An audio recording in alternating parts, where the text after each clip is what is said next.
এই যে খেলোয়াড় ক্রিকেটার, একে চেনেন? নাম রিশাদ হোসেন। বাংলাদেশের লেগ স্পিনার, বর্তমানে পিএসএল কাঁপাচ্ছে। পিএসএলে বর্তমানে নাম্বার 1 বলার হয়ে গেছে, 2 ম্যাচে 6 উইকেট নিয়ে মেরুন ক্যাপ হোল্ডার। আইপিএলে যেমন পার্পেল ক্যাপ দেওয়া হয়, সেই রকম পিএসএলে হাইস্ট উইকেট টেকারকে মেরুন ক্যাপ দেওয়া হয়। তো যৌথভাবে রিশাদ হোসেন এবং আবরার আহমেদ এই দুজনেই আছে এখন নাম্বার 1-এ। তারপরে হাসান আলী, তারপরে শাহিন শাহ আফ্রিদি, জেসন হোল্ডার, এরা আছে। তো বিষয় হলো, এই রিশাদ হোসেনের নাম কিন্তু আইপিএলে ছিল, আইপিএলের নিলামে রিশাদের নামও আসে। বাংলাদেশের অনেক ক্রিকেটার নাম লেখায়, যার মধ্যে দুজনের নাম নিলামে আসে। প্রথম হচ্ছে মুস্তাফিজুর রহমান, যার বেস প্রাইস 2 কোটি ছিল, এবং রিশাদের 75 লক্ষ। আইপিএল 2025 নিলামে সবার আশা ছিল যে কমসে কম মুস্তাফিজুর রহমান একমাত্র ক্রিকেটার হবে বাংলাদেশের যে কিনা আইপিএল খেলার সুযোগ পাবে, কারণ 2024-এ চেন্নাইয়ের হয়ে ভালো বল করেছে। কিন্তু সেই মুস্তাফিজুরকে নেওয়ার আগ্রহ দেখায়নি কোনো দল, চেন্নাই সুপার কিংসও নেয়নি।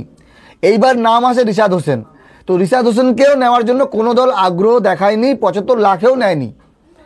তো বিষয় হলো, এই রিশাদ হোসেন পিএসএলে সুযোগ পেয়েছে এবং খেলছে, যেখানে এখন বর্তমানে হাইয়েস্ট উইকেট টেকার। রিশাদের যে পারফরমেন্স দেখে মনে হচ্ছে যদি আইপিএলে থাকতো তাহলে এই পারফরমেন্স দিয়ে রিশাদ হোসেন অনেক বড় নাম করতে পারত।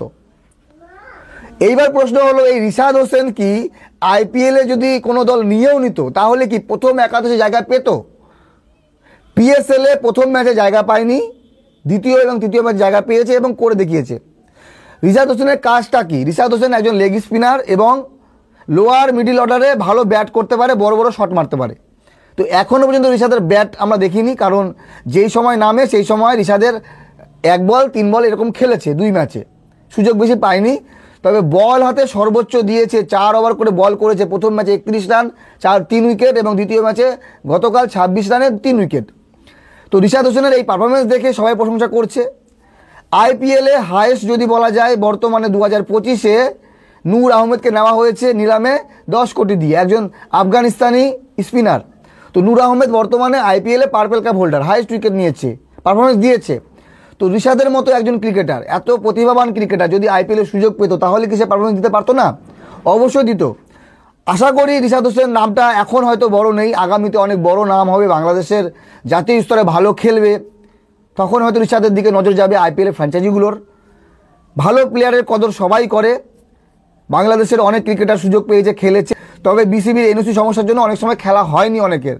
কিন্তু যেভাবে বিসিবি পিএসএলের জন্য এনওসি দিয়েছে রিশাদ হোসেনকে, সেই রকম আইপিএলের জন্য দিলে আগামীতে অবশ্যই দল পাবে। তবে একটা কথা বলতেই হয়, রিশাদ হোসেন বর্তমানে বাংলাদেশের একমাত্র ক্রিকেটার যে পিএসএল খেলছে।